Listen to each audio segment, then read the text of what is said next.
kur po mbrojnë qëndrimin që kuvendi është i konstituar,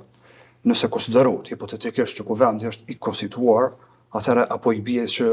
në këtë fazë dhe aktualisht komunitetit ose një komunitet i caktuar, në këtë rast serb, është i papërfaqësuar në Kuvendin e Kosovës. Qysh ka sens me thonë që kuvendi është i konstituar pa përfaqësimin e tërësishëm të palëve kushtetuese që duhet të jenë pjesë e organeve kryesore të kuvendit. Këtë rast pjesë e një kryesie të kuvendit. Pra, nuk ka sens as logjik e as juridik të konsiderosh që parlamenti si institucion kushtetues është i konstituum, ani pse rrjedhimisht nuk ka një përfaqësim të një komuniteti të caktuar në kryesi të kuvendit. E kryesia është, ju e dini që ka goxha rol sa i përket edhe të përcaktimit të politikave të kuvendit në 4 vitet e ardhshme. Pra, rendin e ditës, ligjet që kam i shurtu, komisionet që kam i themelu, ose çfarëdo veprimi tjetër sa i përket fushës së kuvendit, është kryesia ajo që e bën një falloj rrugtimi ose orientimi se ka duhet të shkojë parlamentin në këto 4 vite të ardhshme, çfarë tema do ndjek dhe çfarë fokusi do të përcjell. Prandaj unë mendoj që mbase duket që kjo falloj loje dhe tendencë ka qenë për efekte të politikave elektorale e para, e dyta për të shpresuar ndonjë rritje të ndonjë vote në çfarëdo zgjedhje që në tani jemi në para zgjedhjeve lokale, po nuk e përjashtoj mundësinë që të hyjmë edhe në zgjedhjet e përgjithshme parlamentare, dhe rrjedhimisht duket që ka një politikë të ndjekur nga ana e subjektit fitues të zgjedhjeve që të atakojë sidomos përfaqësimin e listës serbe nëpër institucionet e Republikës Kosovës dhe të mos lejojë që kjo parti me kandidaturat e saj përfaqësohet qoftë në kuvend apo qoftë edhe nëpër autoritetet e tjera. Prandaj unë mendoj që është politikë e gabuar edhe për faktin se po na kushton edhe sa i përket imazhit tonë ndërkombëtar. Na kemi masa sanksione dhe sfundi Shtetet e Bashkuara të Amerikës e pezulluan një dialog strategjik me Kosovën, e që unë besoj që është një goditje goxha e rëndë që i bëhet këtij shteti, madje edhe këtij populli në kuptimin e relacioneve që kemi na me administratën e Shteteve të Bashkuara të Amerikës, nuk do duhet dhe nuk na nevojitet neve që të bimi në kësaj lloj niveli të raporteve, sepse jemi shtet që pa mbështetjen e SBA-s ne nuk mund të funksionojmë. Këto duhet ta themi dhe duhet ta pranojmë shumë hapur që ne ekzistojmë për faktin që SBA-t kanë kontribuar që ne me ekzistuar si shtet. Spari, tu e fitu lirinë dhe s'dyti tu e kriju një pavarësi, e cila sot e ka kriju një shtet që sadopak është i njohur mbi 100 vende të tjera ndërkombëtare dhe është i anëtarësuar në shumë organizata, ndonse jo në shumë organizata të mëdha dhe të rëndësishme. Por, po e them edhe një herë, si duket nuk e kemi të qartë bazamentin kryesor që e kemi në këtë kushtetut. Ky identiteti jon kushtetues mirë apo keq neve duhet ne si shtet edhe si shoqëri duhet ta pranojmë, duhet ta kuptojmë që përderisa e kemi këtë kushtetut, përfaqësimin e komuniteteve kush do qofshin ato, i kemi të garantuar dhe rrjedhimisht kur i ki të garantuar kushtetut ti ki kot të sillesh me procedura dhe me formalitete për të inskenuar ose manovruar procese që për të pamundsuar një kandidat ose edhe një grup ose edhe një subjekt politik që të marrë pozicione në organe kushtetuese. Mos harrojmë,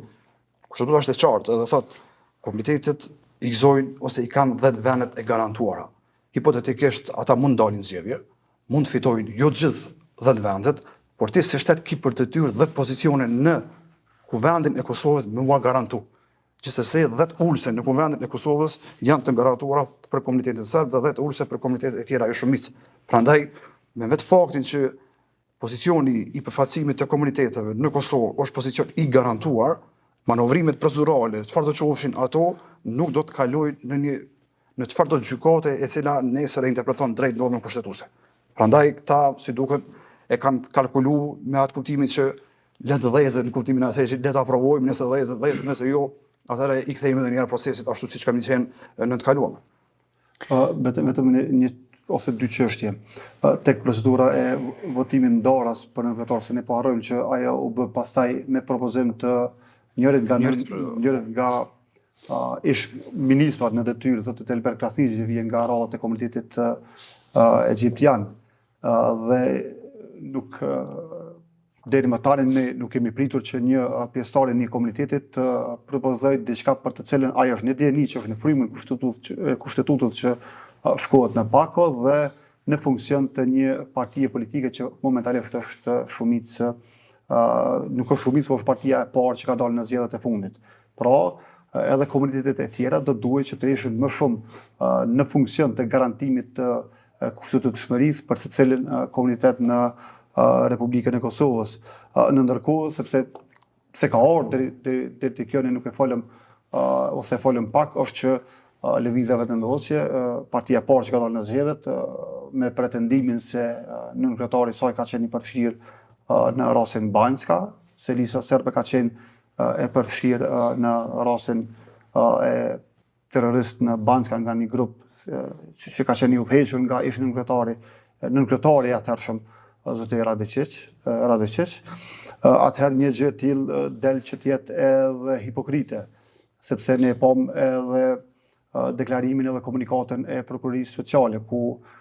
deri më tani askush nuk ka dërguar informacione tek prokuroria për çështjet që lidhen me atakimin ose me nisjen e procedurave që një organizatë e tillë, siç është partia politike Lista Serbe, me procedura të rregullta gjyqësore të shpallet si organizatë politike e jo kushtetuese, e cila i cënon vlerat kushtetuese dhe e cila e rrezikon rendin kushtetues. Pra, një çështje e tillë nuk është ndjek në mënyrë të lehtëshme, në ndërkohë me makinacione ose me fiskultura politike të cilat tentohet që të përkthehen në votë elektorale, tentohet që pastaj me i cenu këto garancionet që janë në kushtetutë. Për këtë arsye do duhej ndryshe të veproj në rast se një parti politike, siç është Lista Serbe, ka qenë involvuar tek rasti Banjska, po jo me veprime të cilat në kushtetutë dhe në Kuvend Kosovës i cenojnë këto garancione. Ora, të lidhur me këtë procedurën e votimit dhe ndarjen e votimit, sidomos kur është propozuar nga vetë një përfaqësuesi një komuniteti tjetër, unë mendoj që kryetari i kuvendit do duhet ta kishte parasysh faktin që kush është ky autoritet që e imponon që procesi të ndahet. Pra, nëse një përfaqësues i komunitetit merr fjalën edhe thotë që ne i propozojmë këta kandidatura për nënkryetar dhe kërkojmë që procesi i votimit të jenë ndarës. Me çfarë drejte? Sot pyetja. Nga e buron ajo e drejtë e këtij komuniteti ose këtij përfaqësuesi që më imponu ndarjen e procedurës së votimit. Hajde hipotetikisht që